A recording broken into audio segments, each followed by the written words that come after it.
সাপ্তাহিক প্রস্তুতি এবং যুবক ভাই বোনদের প্রতি তোলেন। এই কয়েকটি বিষয়ের উপরে আলোচনা করে আমাদের সংক্ষিপ্ত খুতবা ইনশাআল্লাহ শেষ করব। শুরুতেই বলতে হয় যে আল্লাহ রাব্বুল আলামিন প্রতি বছর মুসলমানদের জন্য সর্ববৃহৎ দুইটি ঈদ নিয়ে আসেন। তন্মধ্যে ঈদুল আজহা অন্যতম একটি। শান্তি সুখের বার্তা নিয়ে প্রতি বছরই আমাদের সামনে এই ঈদ আগমন করেন। আর রাসূলুল্লাহ সাল্লাল্লাহু আলাইহি ওয়াসাল্লাম এই ঈদুল আজহার দিনকে সর্বোত্তম হজের দিন বলে আখ্যায়িত করেছেন। অন্য একটি বর্ণনায় ইয়াউমুন নাহার বলে আখ্যায়িত করা হয়েছে। ইবনে আব্বাস রাদিয়াল্লাহু তাআলা আনহু বলেছেন, রাসূলুল্লাহ সাল্লাল্লাহু আলাইহি ওয়াসাল্লাম বলেছেন যে জিলহজ মাসের প্রথম 10 দিনের আমল হচ্ছে আল্লাহ রাব্বুল আলামিনের কাছে সবচেয়ে প্রিয়। আফদালু আইয়ামি আইয়ামুল দিনিল আশর, অর্থাৎ আল্লাহ রাব্বুল আলামিনের কাছে এই জিলহজের প্রথম 10 দিনের আমল হচ্ছে পৃথিবীর সবকিছুর চেয়ে প্রিয়। এজন্য এই 10 দিনের মধ্যে আজকে আমরা 10ম দিনে উপনীত হয়েছি।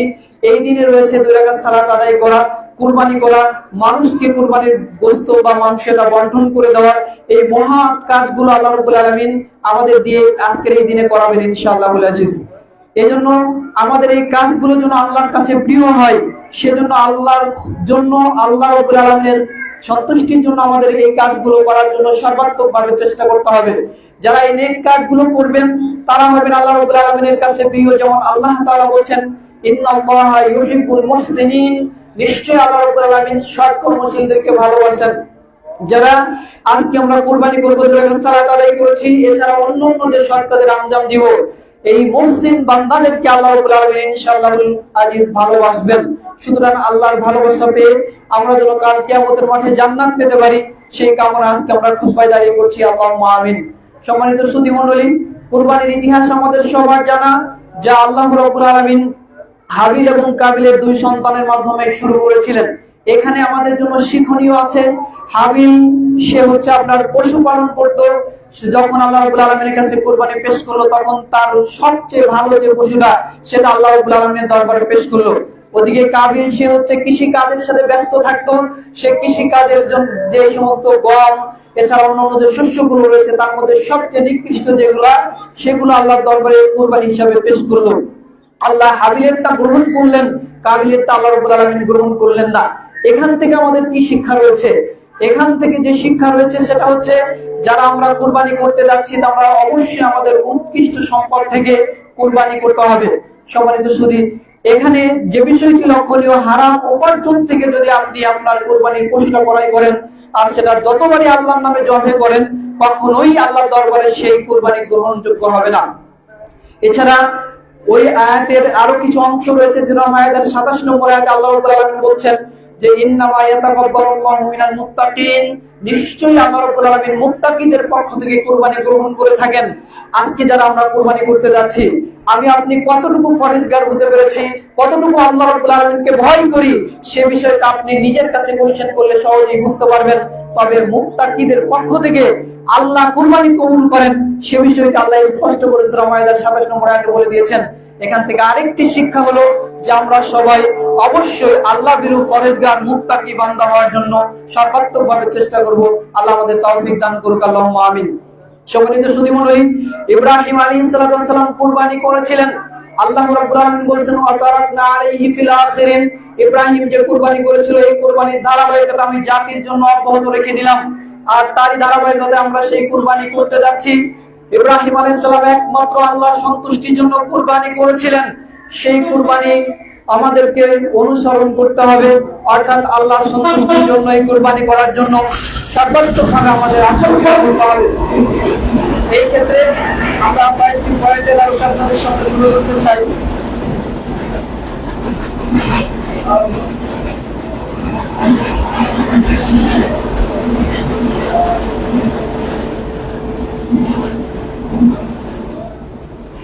ইব্রাহিম আলাইহিস সালাম আল্লাহ রাব্বুল আলামিনের হুকুম পেয়ে সাথে সাথে তিনি কুরবানির জন্য প্রস্তুত হয়ে গিয়েছিলেন। তার সন্তানকে বলছিলেন যে আমি তোমাকে স্বপ্ন দেখছি যে আল্লাহ তোমাকে কুরবানি করার জন্য নির্দেশ দিচ্ছেন। তখন সন্তান বলে, ঠিক আছে বাবা, আপনি যা স্বপ্ন দেখেছেন সেটা আপনি বাস্তবায়ন করেন, তাহলে অবশ্যই আপনি আমাকে ধৈর্যশীলদের মধ্যে পাবেন। এটা হচ্ছে বাপ বেটার আল্লাহর আনুগত্যের প্রতি দৃঢ় বহিঃপ্রকাশ। এখান থেকে আমরা যে শিক্ষা আপনাদের সামনে তুলে ধরতে চাই, কুরবানি থেকে আমাদের যে শিক্ষা গ্রহণ করতে হবে, মহান স্রষ্টার পক্ষ থেকে যে নির্দেশগুলো আমাদের জন্য রয়েছে সেগুলো দ্বিধাহীন চিত্তে আমাদেরকে অবশ্যই মেনে নিতে হবে।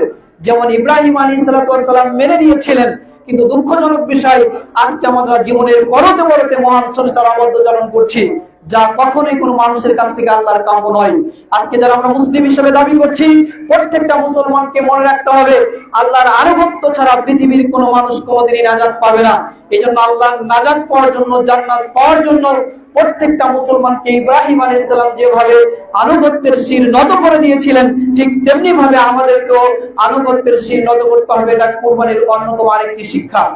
শুধু তাই নয়, ইব্রাহিম আলাইহিস সালামের পরিবার পরিজন সবাই আল্লাহর জন্য নিবেদিত প্রাণ ছিলেন। কুরবানির এই ইতিহাস থেকে আমরা এটাও শিক্ষা পাই, যেমন আপনি নিজে আল্লাহর জন্য নিবেদিত প্রাণ হবেন, আপনার পরিবার পরিজন সবাই আল্লাহর জন্য নিবেদিত প্রাণ হতে হবে। এটাই হচ্ছে কুরবানির আরেকটি শিক্ষা। কারণ ইব্রাহিমের আলাইহিস সালামের স্ত্রী হাজেরা, যার সন্তান হচ্ছে ইসমাইল আলাইহিস সালাম, হাজেরা তার সন্তানকে সুন্দরভাবে গড়ে তুলেছিলেন। আর ইসমাইল আলাইহিস সালাম তার বাবার কথা মতো তার আনুগত্যের শির নত করে দিয়েছিলেন। পরিবারের সবাই আল্লাহ রাব্বুল আলামিনের জন্য নিবেদিত প্রাণ ছিলেন। এখান থেকে আমাদের জন্য শিক্ষা হচ্ছে যে কুরবানির এই মহান ইতিহাসের থেকে আমরা শিক্ষা নিব, আমরা নিজের পরিবার পরিজন সবাই একমাত্র আল্লাহ রাব্বুল আলামিনের জন্য নিবেদিত প্রাণ হব। সেই সাথে সাথে ইব্রাহিম আলাইহিস সালাম তার জীবন, মাল, অর্থ, সম্পদ সবকিছু আল্লাহর রাহে কুরবানি করেছিলেন। আমরাও যদি সেটা করি তাহলে আল্লাহ রাব্বুল আলামিন আমাদের জন্য জান্নাত দিবেন। আল্লাহ তাআলা সূরা তাওবার 111 নম্বর আয়াতে বলেন, ইন্নাল্লাহা হাসতারা মিনাল মুমিনিনা আনফুসাহুম ওয়া আমওয়ালাহুম বিআন্না লাহুমুল জান্নাহ। আল্লাহ রাব্বুল আলামিন ইরশাদ করছেন যে আমি মুমিনদের জান এবং মাল জান্নাতের বিনিময়ে খরিদ করে নিয়েছি। আজকে আমরা কুরবানি করব, সেখানে আমাদের অর্থের কুরবানি করা হচ্ছে। এছাড়া আমরা আজকে 2 রাকাত সালাত আদায় করছি, এটা আমাদের শারীরিকভাবে যে কসরত সেটা হয়েছে। অর্থাৎ আমাদের জান মাল সবকিছু আল্লাহ রাব্বুল আলামিন জান্নাতের বিনিময়ে খরিদ করে নিয়েছেন। এই জন্য আমরা যতটুকু শ্বাস পাবো, যতটুকু নিঃশ্বাস পাবো, সেটা আল্লাহর রাহে ব্যয় করব। যতটুকু সম্পদ আল্লাহ আমাকে দিয়েছেন, অতিরিক্ত যে সম্পদগুলো রয়েছে সেগুলো সবই আল্লাহর রাহে যদি আমরা ব্যয় করতে পারি, তাহলে এর বিনিময়ে আল্লাহ রাব্বুল আলামিন আমাদেরকে জান্নাত দিবেন। ইব্রাহিম আলাইহিস সালাম তার প্রতিটি পরীক্ষায় তিনি উত্তীর্ণ হয়েছিলেন, যার কারণে আল্লাহ রাব্বুল আলামিন তাকে জান্নাতের সুমহান স্থানে অধিষ্ঠিত করবেন। আমরা যদি তার উত্তরসূরি হতে চাই, আমরা যদি তার উত্তরাধিকারী হতে চাই, তাহলে আমাদের নিজের জান মাল আল্লাহর রাহে কুরবানি করার জন্য স্বতঃস্ফূর্তভাবে অংশগ্রহণ করার জন্য আমাদেরকে এগিয়ে আসতে হবে। সম্মানিত সুধী মণ্ডলী, কুরবানির আরেকটি শিক্ষা হচ্ছে ত্যাগের শিক্ষা, যেটা আল্লাহ রাব্বুল আলামিন সূরা হজের 28 নম্বর আয়াতে বলে দিয়েছেন যে ফাকুলু মিনহা ওয়া তু'মুল বাইসাল ফাকির। কুরবানির পশুর মাংস থেকে তোমরা নিজেরা খাও, ফকির, মিসকিন, অসহায় মানুষ যারা রয়েছে তাদেরকে খাও। এটা শিক্ষা প্রদান করছে আপনাকে ত্যাগ স্বীকার করতে হবে। খাওয়ার দিক থেকে যেমন, নিজের আর্থিক দিক থেকে তেমন, এছাড়া অন্যান্য যত দিকগুলো রয়েছে প্রত্যেকটা দিকে আল্লাহ রাব্বুল আলামিনের জন্য ত্যাগ স্বীকার করতে হবে। কুরবানির সংজ্ঞায় বলা হয়েছে যে আল কুরবানু ইয়াতাকাররাবু বিহি ইলাল্লাহি সুবহানাহু ওয়া তাআলা। কুরবানি হচ্ছে এমন একটি মাধ্যম যা আল্লাহ রাব্বুল আলামিনের নৈকট্য লাভের অন্যতম একটি সুযোগ। আজকে যারা আমরা কুরবানি করব, মহান আল্লাহ সুবহানাহু ওয়া তাআলার নৈকট্য লাভের একটা উল্লেখযোগ্য সুযোগের সাথে আমরা সম্পৃক্ত হচ্ছি, আলহামদুলিল্লাহ। যারা আজকে আমরা করতে পারছি না, আগামী দিন যেন আমরা করতে পারি, সেজন্য আল্লাহ রাব্বুল আলামিনের কাছে দোয়া করতে হবে, সেজন্য প্রচেষ্টা করতে হবে। আল্লাহ যেন আমাদের সবাইকে সেই তৌফিক দান করেন, আল্লাহুম্মা আমিন। আল্লাহ রাসূল সাল্লাল্লাহু আলাইহি ওয়াসাল্লাম বলেছেন যে মান কানা লাহু সাআতান ওয়া লাম ইউদাহি ফালা ইয়াকরাবান্না মুসাল্লানা। যার সামর্থ্য থাকার পরেও কুরবানি করলো না, সেজন্য আমার ঈদগাহে না আসে। তার মানে কি সেই পড়তে আসবে না, বিষয়টা এমন নয়, বরঞ্চ এর মাধ্যমে রাসূল সাল্লাল্লাহু আলাইহি ওয়াসাল্লাম বোঝাতে চেয়েছেন সামর্থ্যবানদের উচিত হচ্ছে তারা অবশ্যই যেন কুরবানি করে। সম্মানিত সুধী মণ্ডলী, আল্লাহ রাব্বুল আলামিন যেমন ভাবে কুরবানির কথা বলেছেন, ফাসাল্লি লিরাব্বিকা ওয়ানহার, হে নবী আপনি আপনার উদ্দেশ্য আল্লাহর উদ্দেশ্যে কুরবানি করুন এবং সালাত আদায় করুন, এটা আল্লাহ রাব্বুল আলামিনের নির্দেশ। সুতরাং আমরা যদি আল্লাহর নির্দেশের নত হই, তাহলে অবশ্যই সেটা আমাদের জন্য অনেক কল্যাণ বয়ে নিয়ে আসবে। আল্লাহ তাআলা সূরা বাকারার অন্য একটি আয়াতে বলেছেন, নিশ্চয়ই কুরবানির পশুগুলো হচ্ছে মহান আল্লাহ তাআলার নিদর্শন, এগুলোর মধ্যে লাকুম ফিহা, এগুলোর মধ্যে তোমাদের জন্য খায়র, কল্যাণ রয়েছে। কুরবানির পশুর মধ্যে আল্লাহ রাব্বুল আলামিন আমাদের জন্য কল্যাণ নিহিত রেখেছেন।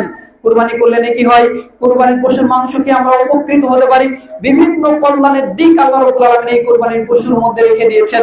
সুতরাং কুরবানি করার ক্ষেত্রে আমাদেরকে অবশ্যই অগ্রগামী হওয়ার জন্য স্বতঃস্ফূর্তভাবে চেষ্টা করতে হবে। এরপরে কুরবানির অন্যতম আরেকটি শিক্ষা হচ্ছে, বর্তমান সমাজ ব্যবস্থা ধ্বংসের অতল তলে হারিয়ে যাচ্ছে, জাহেলিয়াতের চতুর্মুখী দিক থেকে অন্ধকারাচ্ছন্ন হয়ে যাচ্ছে। এই অবস্থা থেকে উত্তরণের জন্য প্রত্যেকটা মানুষকে ইব্রাহিম আলাইহিস সালামের মতো তাকওয়াপূর্ণ ব্যক্তি হিসেবে নিজেকে গড়ে তুলতে হবে। ইব্রাহিম আলাইহিস সালাম এমন সমাজে এসেছিলেন যেটা অন্ধকারে পরিপূর্ণ ছিল, বিভিন্ন শিরিক বেদাতে সেখানে পরিপূর্ণ ছিল। সেই সমাজকে তিনি পরিবর্তনের জন্য জীবনের সর্বত্র দিয়ে চেষ্টা করেছেন। আমরা যদি সেই তাকওয়াপূর্ণ নেতৃত্ব দিয়ে এই সমাজ ব্যবস্থাকে ঢেলে সাজাতে পারি, এই সমাজ ইনশাআল্লাহ সুন্দর সমাজে পরিণত হবে, এই সমাজে শান্তি বিরাজ করবে, সেখানে কোনো অনাচার থাকবে না। কিন্তু আমরা সেই অবস্থা থেকে অনেক দূরে রয়েছি। আমরা নিজেরা চেষ্টা করছি না পরিবর্তন হতে, নিজের সমাজকে পরিবর্তন করতে, নিজের রাষ্ট্রকে পরিবর্তন করতে, বরঞ্চ জাহেলিয়াতের যত দিক রয়েছে সেগুলোকে আমরা ফলো করছি, অনুসরণ করছি।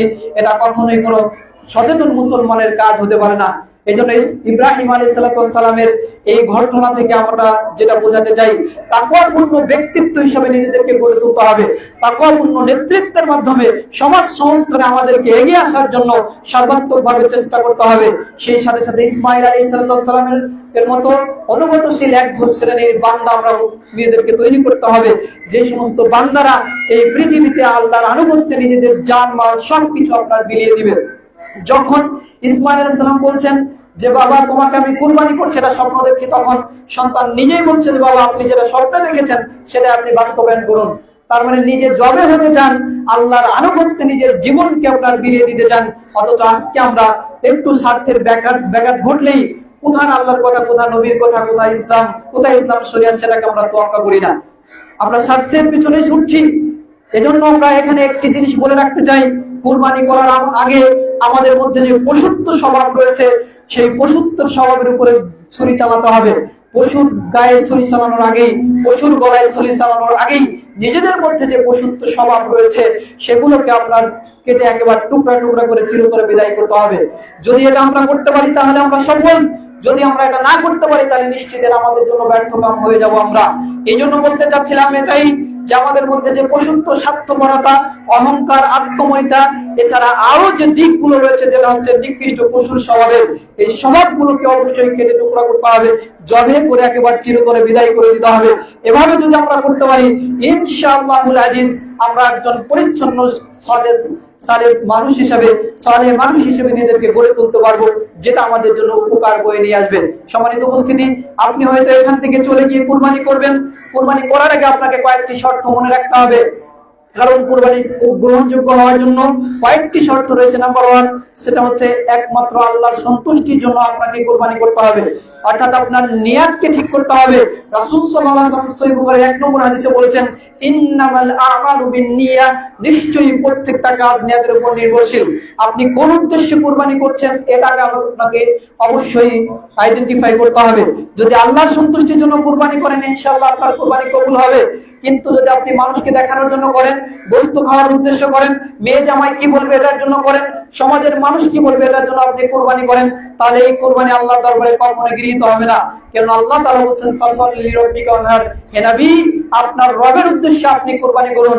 এছাড়া আরেকটি সূরা আনামের 162 নম্বর আয়াত, সেখানে আল্লাহ তাআলা বলেছেন কুল ইন্না সলাতি ওয়া নুসুকি ওয়া মাহইয়ায়া ওয়া মামাতি লিল্লাহি রাব্বিল আলামিন, হে নবী আপনি বলে দিন আমার সালাত, আমার কুরবানি, আমার জীবন, আমার মরণ সবকিছু হচ্ছে বিশ্বজাহানের প্রতিপালক মহান আল্লাহ রাব্বুল আলামিনের জন্য। অর্থাৎ আপনি যে কুরবানি করতে যাচ্ছেন সেটা আল্লাহর সন্তুষ্টির জন্য হতে হবে, একমাত্র ফিল্লাহ আল্লাহর জন্য হতে হবে। আপনি কত বড় গরু কিনলেন, কত মন ওজনের কিনলেন এটা আল্লাহ দেখেন না। এজন্য রাসূল সাল্লাল্লাহু আলাইহি ওয়াসাল্লাম বলেছেন ইন্নাল্লাহা লা ইয়ানজুরু ইলা আসসামিকুম ওয়া লা সুওয়ারিকুম, নিশ্চয় আল্লাহ তোমাদের শরীরের দিকে তাকান না, তোমাদের গঠন আকৃতির দিকে তাকান না, ওয়ালাকিন ইয়ানজুরু ইলা কুলুবিকুম, আল্লাহ তোমাদের অন্তরের দিকে লক্ষ্য করেন, ওয়া আমালিকুম, এবং তোমাদের কর্মের দিকে লক্ষ্য করেন। আপনার অন্তরে কি বলছে এটার উপর ডিপেন্ড করে আপনার কুরবানির সওয়াব আসবে। আপনি অন্তরের জায়গাটা পরিচ্ছন্ন রাখেন যে একমাত্র ফিল্লাহ আল্লাহর জন্যই যে কুরবানি করছেন, এই নিয়তটা আপনাকে অবশ্যই বিশুদ্ধ করতে হবে। দ্বিতীয় বিষয় হচ্ছে যে কুরবানি করার পর নিজেই শুধু আপনি গোশত খাবেন, বিষয়টা যেন এমন না হয়। বরঞ্চ সেটা অবশ্যই আল্লাহ রাব্বুল আলামিন যেভাবে বন্টন করার জন্য বলেছেন, রাসূল সাল্লাল্লাহু আলাইহি ওয়াসাল্লাম যে বন্টন নীতির কথা উল্লেখ করেছেন, তার আলোকে আমাদেরকে কুরবানির এই মাংসগুলো বন্টন করে দিতে হবে। সম্মানিত সুধী মণ্ডলী, বলছিলাম যে কুরবানি কবুল হওয়ার জন্য অবশ্যই একমাত্র আল্লাহর জন্যই করতে হবে, এর নিয়াতকে বিশুদ্ধ করতে হবে, এছাড়া উপার্জন সুন্দর হতে হবে। রাসূল সাল্লাল্লাহু আলাইহি ওয়াসাল্লাম যে 4 শ্রেণীর প্রাণী বলছেন কুরবানি হবে না, সেগুলো মুক্ত হতে হবে। এই শর্তগুলো যদি আপনার কুরবানির মধ্যে থাকে, ইনশাআল্লাহুল আজিজ আপনার কুরবানি আল্লাহ রাব্বুল আলামিন কবুল করবেন ইনশাআল্লাহুল আজিজ। আল্লাহ রাব্বুল আলামিন আমাদের সবাইকে আগামীতে ঈদের নামাজের শেষ করে আমরা বাড়িতে গিয়ে যখন কুরবানি করব, এই দিকগুলো ফলো করে অবশ্যই আমরা কুরবানি করার জন্য চেষ্টা করব। আল্লাহ আমাদের তৌফিক দান করুক, আল্লাহুম্মা আমিন। সম্মানিত সুধী মণ্ডলী, এরপরে যেটা কুরবানি যখন আমরা করব, করার কিছু নিয়ম কানুন রয়েছে, আমি সেখানে সংক্ষিপ্তভাবে বলছি। যদি সেটা আপনারা অনেক ভালো করেই জানেন, তারপর একটু স্মরণ করে দিচ্ছি। সেটা হলো যে কুরবানি পশু আমরা যখন জবে করব, তার আগে আমরা যে বিষয়টি মনে রাখবো সেটা হচ্ছে দক্ষিণ দিকে মাথা রেখে বাম কাঁধে ফেলে আমরা কুরবানির পশুটাকে সুন্দর করে কিবলামুখী হয়ে ধারালো ছুরি দিয়ে অবশ্যই আমরা জবে করব। কেননা রাসূলুল্লাহ সাল্লাল্লাহু আলাইহি সাল্লাম বলেছেন, ইন্নাল্লাহা কাতাবাল ইহসান আলা কুল্লি শাইইন, নিশ্চয় আল্লাহ রাব্বুল আলামিন প্রত্যেকটা বস্তুর উপরে ইহসান করা, অনুগ্রহ করা আবশ্যক করে দিয়েছেন। ফাইজা জাবাহতুম ফাহসিনুল জাবহাতা, যখন তোমরা প্রাণীকে জবে করবে, সুন্দরভাবে জবে করবে। সুন্দরভাবে জবে বলতে কি বোঝানো হয়েছে? সুন্দরভাবে ছুরিটাকে ধার দিয়ে আপনি আপনার পশুটাকে তাড়াতাড়ি করে জবে সুসম্পন্ন করবেন। এটা আল্লাহ রাসূল সাল্লাল্লাহু আলাইহি সাল্লামের নির্দেশ।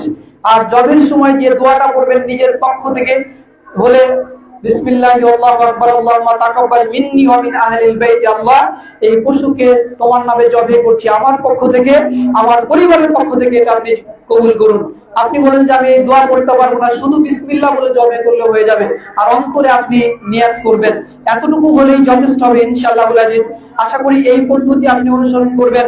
জবে শেষ কোটা বাছার বিষয়গুলো আপনারা ভালো করে জানেন, যে কোটা বাছা বাবদ পারিশ্রমিক মানুষকে দিতে হবে। কুরবানির পশুর মাংস থেকে আপনার পারিশ্রমিক দিতে হবে, এটা কখনোই অ্যাকসেপ্টেবল নয়, গ্রহণীয় নয়। কিন্তু সে যে ব্যক্তি যদি গরিব মানুষ হয়, হাদিয়া স্বরূপ আপনার কুরবানির মাংস থেকে তাকে কিছু দিতে পারেন, এই বিষয়টা আমরা অবশ্যই মনে রাখবো। এরপরে আপনার কুরবানির মাংস বন্টন কিভাবে করবেন, আল্লাহ তাআলা সুন্দরভাবে বলে দিয়েছেন সূরা হজের 28 নম্বর আয়াত, ফাকুলু মিনহা ওয়া তু'মুল বাইসাল ফাকির, কুরবানির পশুর মাংস থেকে তোমরা নিজেরা খাও এবং যারা দুস্থ অসহায় মানুষ এবং ফকির মানুষ যারা রয়েছে তাদেরকে খাওয়াও। এটা আল্লাহ সুবহানাহু ওয়া তাআলার নির্দেশ। সেখান থেকে আমরা কয়েকটি দিক বলতে চাই। প্রথমত, রাসূলুল্লাহ সাল্লাল্লাহু আলাইহি ওয়াসাল্লামের সাহাবী ইবনে মাসউদ রাদিয়াল্লাহু তাআলা আনহু তার পশুর মাংসকে তিনি 3 ভাগে ভাগ করতেন। এক ভাগ নিজে খেতেন, আরেক ভাগ যাকে ইচ্ছা তাকে খাওয়াতেন, আরেকটি ভাগ যেটা হচ্ছে তিনি যারা ফকির সে বেলায় মানুষের কাছে এই সমস্ত ব্যক্তিদের মধ্যে তিনি বন্টন করে দিতেন। এছাড়া ইবনে আব্বাস রাদিয়াল্লাহু তাআলা আনহু থেকে একটি হাদিস বর্ণিত হয়েছে, যদি হাদিসের মান কেউ হাসান বলেছেন, কেউ বলেছেন যে এটা হাদিস বিশুদ্ধ নয়। তো সেখান থেকে দেখা যায় রাসূল সাল্লাল্লাহু আলাইহি ওয়াসাল্লাম কুরবানির পশুর মাংসকে 3 ভাগে ভাগ করেছেন। এক ভাগ নিজে খেয়েছেন, এক ভাগ নিকটস্থ প্রতিবেশী যারা রয়েছে, যারা কুরবানি করতে পারেনি, এদের মধ্যে বন্টন করেছেন। আরেকটি ভাগ হচ্ছে যে সমস্ত ব্যক্তিরা চেয়ে বেড়ায়, ফকির যারা, এদের ভিতরে আল্লাহর রাসূল সাল্লাল্লাহু আলাইহি ওয়াসাল্লাম বন্টন করেছেন। তাহলে এখান থেকে আমরা 3 ধরনের বিষয় পাই। এছাড়া ইমাম শাফিঈ রাহিমাহুল্লাহ, ইমাম আহমদ রাহিমাহুল্লাহ 3 ভাগ ভাগ করার ব্যাপারে তারা মুস্তাহাব বলেছেন। তবে ভাগের ক্ষেত্রে আপনি কম বেশি করতে পারেন, সেটা ভিন্ন কথা। আশা করি এই বিষয় ফলো করে আপনার কুরবানির মাংসগুলোকে সুন্দরভাবে বন্টন করবেন, যেন আল্লাহ রাব্বুল আলামিন যেভাবে আমাদেরকে বলেছেন সেগুলো বন্টনের মধ্য দিয়ে আমাদের কুরবানিকে সুন্দর করতে পারি। আল্লাহ আমাদের সেই তৌফিক দান করুন, আল্লাহুম্মা আমিন। পরিশেষে আমাদের মুসলিম নারীদেরকে লক্ষ্য করে কয়েকটি উপদেশ। সম্মানিত মা বোনেরা, কবি কাজী নজরুল ইসলাম বলেছেন এভাবে যে হাজেরা হোক মায়েরা সব, জবিহুল্লাহ হোক সন্তানেরা সব, অর্থাৎ মাদেরকে হতে হবে হাজেরার মতো।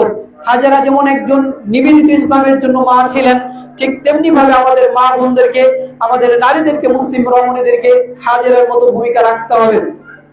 তারপরে যে বিষয়টি সেটা হচ্ছে যে তার মা বোনেরা যারা রয়েছেন, আপনার সন্তানদেরকে অবশ্যই ইসমাইল আলাইহিস সালামের মতো একজন আদর্শবান, অনুগতশীল, নিবেদিত ইসলামের জন্য কর্মী হিসাবে গড়ে তোলার জন্য এই কুরবানির ইতিহাস থেকে আপনার জীবনের শিক্ষা রয়েছে।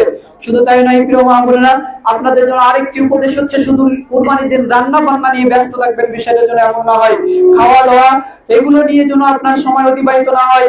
কারণ রাসূলুল্লাহ সাল্লাল্লাহু আলাইহি সাল্লাম বলেছেন, আইয়ামুত তাশরিক আইয়ামুল আকলি ওয়াশ শুরবি ওয়া যিকরিল্লাহ আইয়ামুত তাশরিকের দিনগুলো হচ্ছে অর্থাৎ জিলহজের 10, 11, 12, 13 এই দিনগুলো হচ্ছে জিলহজ মাসের আইয়ামে তাশরিক বলে খ্যাত। রাসূল সাল্লাল্লাহু আলাইহি ওয়াসাল্লাম বলেছেন এই দিনগুলোতে মানুষ আল্লাহ সুবহানাহু ওয়া তাআলার জিকির করবে, এই দিনগুলোতে খাওয়া পানাহার এগুলো করবে। খাওয়া পানাহার আমাদের ধুমচে চলবে, কিন্তু আল্লাহর জিকিরে যদি আমরা উপস্থিত না হই তাহলে সবচেয়ে ব্যর্থ কাম আমরা হয়ে যাব। আমরা অনেকে আছি কুরবানি নিয়ে ব্যস্ত, অথচ সালাতের খোঁজ নাই। ফরজ সালাতের সময় চলে যাচ্ছে, কুরবানির মাংস তৈরি করতে আমরা দেখা যাচ্ছে ওদিকে ব্যস্ত রয়েছি। বিষয়টা যেন এমন না হয়। মা বোনদেরকে বলতে চাই রান্না বান্না করতে গিয়ে যেন আপনার ফরজ ইবাদত ছুটে না যায়, সে ব্যাপারে অবশ্যই সাবধান থাকতে হবে। প্রিয় মা বোনেরা, আপনাদের জন্য আরেকটি উপদেশ হচ্ছে ঈদের দিনের আনন্দ যেন জাহেলিয়াতের মতো না হয়, বিজাতির মতো অনুসরণ করে যেন আপনি ঈদ পালন না করেন। কারণ বিজাতীয় যে সমস্ত কৃষ্টি কালচার আজকে মুসলিম পরিবারে ঢুকে পড়েছে, যা মুসলিম পরিবারকে ভেঙে তছনছ করে দিচ্ছে, ধ্বংস করে ছাড়ছে। এই জন্য প্রিয় মা বোনেরা, আপনাদের জন্য উপদেশ হচ্ছে জাহেলিয়াতের যত রীতি পন্থা এগুলো থেকে নিজেকে বাঁচান এবং আপনার পরিবারকে বাঁচান, নিজের সন্তান সন্ততিকে বাঁচান।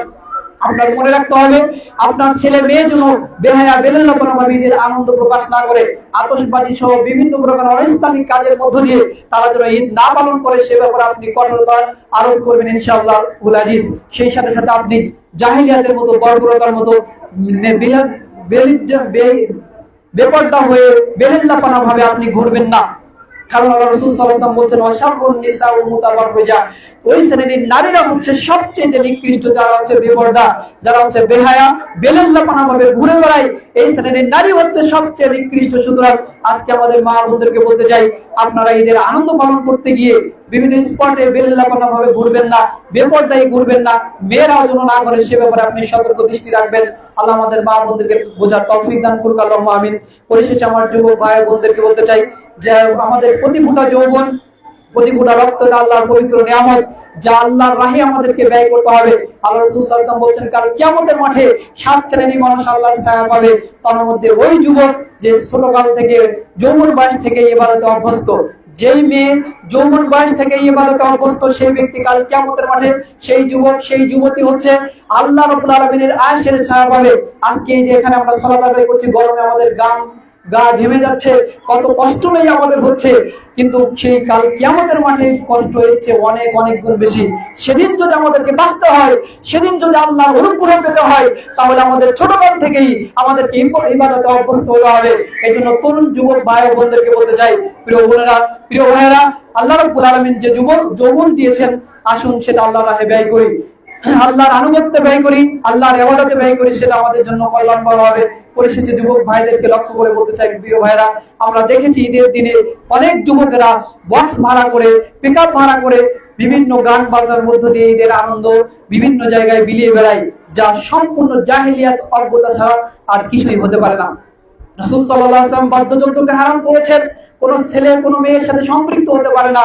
অথচ ঈদের দিনে ঈদের আনন্দ পালন করতে গিয়ে আজকে মুসলিম জাতি বর্বরতার মতো অজ্ঞতার জাহিলিয়াতের মতো আমরা কাজ করছি। ওই যুবক ভাই বোঝার চেষ্টা করুন, এই সমস্ত কাজের সাথে সম্পৃক্ত হবেন না। পিকনিকের নামে বক্সবাজি করে মুসলিম জাতিকে ধ্বংসের দিকে ঠেলে দিবেন না, মানুষকে কষ্ট দিবেন না।